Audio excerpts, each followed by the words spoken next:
Hi everyone, I'm Amanda. Before I begin the presentation here, I wanted to quickly remind everyone who I am and a bit about my background.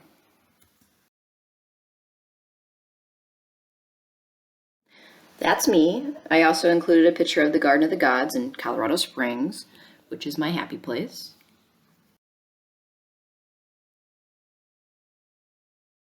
I went to undergrad for studio art.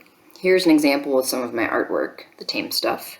I thought it would be fun to share, plus art is my identity and it's important to me. I used to draw for over a decade, so I always thought my favorite medium was charcoals, pencils, and pastels. But after college, I realized it was faster to paint and materials were less vulnerable. So I expanded my medium to paintings for a few years. Those are all commissioned drawings on the screen, except the football portrait and the animal hospital below. Those are paintings.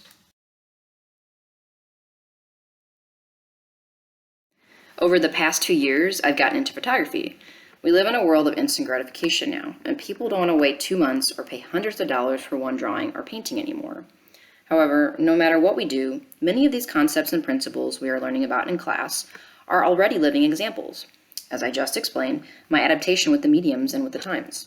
All right, let's jump into the presentation. Vision, purpose, values, strategy, empowerment, and engagement all have their own separate standalone meanings, right? But these 6 concepts are often so intertwined as well as interchangeable that even Rayner said in Gill that to speak of one is to invoke them all. However, this is not my final conceptual leadership model. This is the one I initially developed that I thought would be interesting to share with you all, as I like to photograph my stages and processes of artwork from start to finish. For this model that I created, I was trying to represent a feeling of being overwhelmed, as I did think all concepts were so closely related. Now, I want to show you a bit of a brainstorming process that I did. To start, I wrote out each concept separately and pulled out my favorite descriptions from Gill. I did this in order to see how each of the concepts visually connected in order for me to come up with my conceptual leadership model. I also did this because it felt like it was what I needed to do in order to figure out the meaning and purpose of what this exercise meant for me, as well as how I will best utilize these concepts moving forward.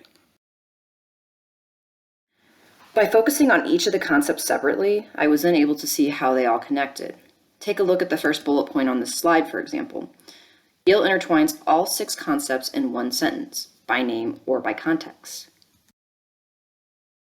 As you can see, I also color-coded each of the corresponding concepts in each individual category. Interestingly, and not surprisingly, I found that every category ended up including all 6 colors, or all 6 concepts. And there's empowerment. And finally, engagement. Now, I want to relate some examples to each of the concepts. Let's start with an easy and fun example. Vision. An artist needs an idea in order to create, right? Purpose. The artist also needs to feel inspired by what they have to create, or else the work could end up failing or unfinished.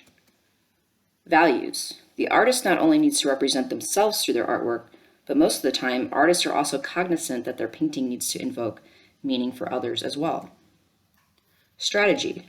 Once the artist has a plan in place, they will need to figure out how to execute their painting, like how big it should be, what color scheme, will there be a need for a person to model, etc.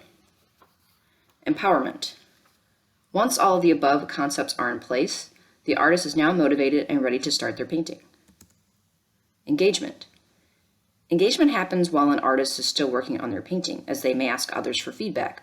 Also, when the painting is finished, engagement happens through promotion of the work, such as gallery viewings and social media. Now, to support the theory that I believe all the concepts are interchangeable and can follow in any order, let's mix up these concepts. And this time, I'll use a true personal story that relates to leadership in the workplace. Empowerment. I'm an introvert, and I made myself join the fun committee at work, as I was self-aware that I needed to make more interactions with people. Strategy. I remembered my boss was on it last year, not wanting to be on the committee with my boss for fear that my voice wouldn't be heard. I asked my boss about it. They said they weren't going to be on the committee that year, so I decided to join. I also looked at all of the people who were on the committee and mentally strategized who I could potentially trust or not trust. There was a lot of thought that went into that entire thing before I even went to the first meeting, which speaks to my personality. Vision. After I joined and before the first meeting, I was excited about sharing my views and ideas that we could create and implement for events. Therefore, I made a list of these ideas to bring to the first meeting. Engagement. During the first meeting, I quickly realized through engagement with others on the committee that they were not interested in making changes to their event agenda.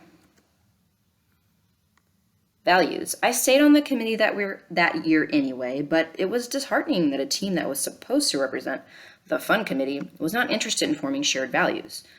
Also, the meetings became centered around gossip, which I thought lacked moral integrity. Purpose. Therefore, after the first meeting, my purpose for being there shifted from networking and having fun to just something else I could add to my resume. Okay, let's go back to my conceptual model. Fun fact, after I completed this entire presentation, I wasn't sold on the initial model I created.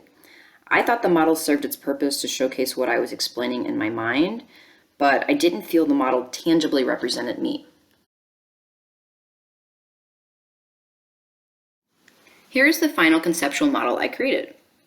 As Gil said, by focusing on the positives rather than our weaknesses, it allows us to see our problems and failures as opportunities to learn and improve.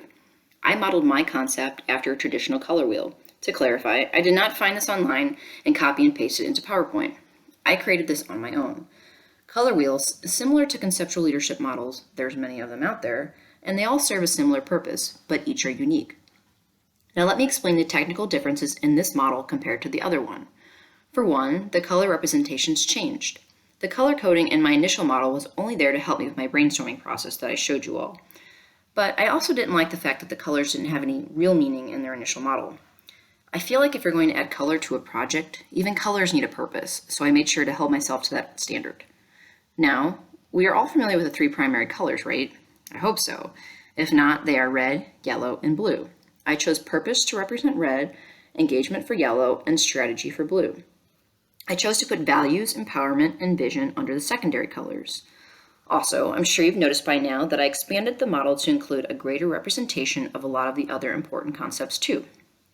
But mainly, I'm going to talk about the core 6 concepts one last time and why they are important enough for me to choose as representations of the primary and secondary colors. Values. As Morgan said in Gill, the need for more emphasis on ethical behavior is greater than ever before. As Grosjean and colleagues talked about, this is because leaders can influence ethical behavior. For example, when I joined the fun committee, the leader of the group condoned gossip, and therefore gossip became a common theme in all of our meetings. Purpose. I chose purpose to represent a primary color because without meaning and drive and the need to feel accomplished, borrowing from Gwynn and Spreetzer here, we are just cogs in a wheel. Really, there is purpose in everything we do. Whether or not it's a source of fulfillment, though, especially in a professional setting, well, that's dependent upon the environment and those leading the organization. Van Wert talked about the different types of collaborative leadership approaches. Therefore, if an environment would work better collaboratively, it would likely give employees a better sense of purpose and meaning to their work. Engagement. This was also a concept that I chose to represent as a primary color. In Gill's chapter for engagement, he talked about the different types of power and that leaders use. He also talked about communication styles and behavior. Personally, I think communication and our behavior is extremely important, and since all of that fell under engagement, that was why I decided to rank it higher. Vision. Yul Bean and Arena talked about complexity leadership as they recognized a need for change.